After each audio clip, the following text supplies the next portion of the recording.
যুক্তরাষ্ট্র ও ইরানের মধ্যে আপাতত সরাসরি সংঘাত বন্ধ থাকায় আবারও কূটনৈতিক সমাধানের আশা দেখা দিয়েছে।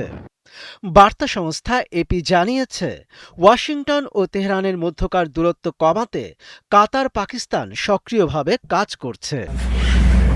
এদিকে যুক্তরাষ্ট্রের প্রেসিডেন্ট ডোনাল্ড ট্রাম্প বলেছেন, ইরানের সঙ্গে তাদের অত্যন্ত বন্ধুত্বপূর্ণ আলোচনা চলছে। তবে এই কূটনৈতিক প্রচেষ্টা ব্যর্থ হলে তিনি খুব দ্রুত কঠোর হামলা চালাতে সম্পূর্ণ প্রস্তুত রয়েছেন বলে আবারও হুঁশিয়ারি দিয়েছেন। এই মুহূর্তে বেশ বন্ধুত্বপূর্ণ আলোচনা চলছে। তারা আমাদের বলেছে, অনুগ্রহ করে হামলা বন্ধ করুন, চলুন বৈঠকে বসি। এখন আমরা সেই পর্যায়ে আছি, দেখি কি হয়। যদি কোনো সমঝোতা না হয় তাহলে আমরা আবার আগের অবস্থায় ফিরে যাব।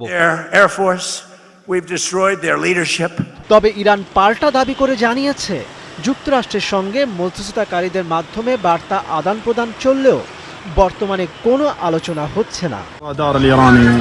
এর মধ্যেই উত্তর ইরাকে কুর্দি নিয়ন্ত্রিত খোরমোর গ্যাস ক্ষেত্রে ড্রোন হামলা চালানো হয়েছে বলে দাবি করেছে ইরানের রাষ্ট্রীয় সংবাদ মাধ্যম IRIB।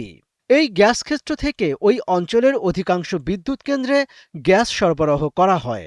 এছাড়া ইরানের বার্তা সংস্থা ফার্সের প্রতিবেদনে বলা হয়েছে, মার্কিন কনসুলেটের নিকটবর্তী এলাকাসহ উত্তর ইরাকের এরবিলে অন্তত 7টি বিস্ফোরণের ঘটনা ঘটেছে। এদিকে ইরানসহ মধ্যপ্রাচ্যের চলমান পরিস্থিতি নিয়ে যুক্তরাষ্ট্রের প্রেসিডেন্ট ডোনাল্ড ট্রাম্পের সঙ্গে বৈঠক করতে যুক্তরাষ্ট্র পৌঁছেছেন ইসরায়েলের প্রধানমন্ত্রী বেনিয়ামিন নেতানিয়াহু। ওয়াশিংটনে অনুষ্ঠিত হওয়ার কথা রয়েছে এই বৈঠকের।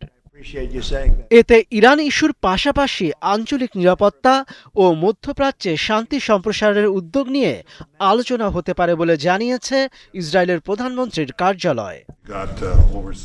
মনিরুজ্জামান বাবু, ৭১।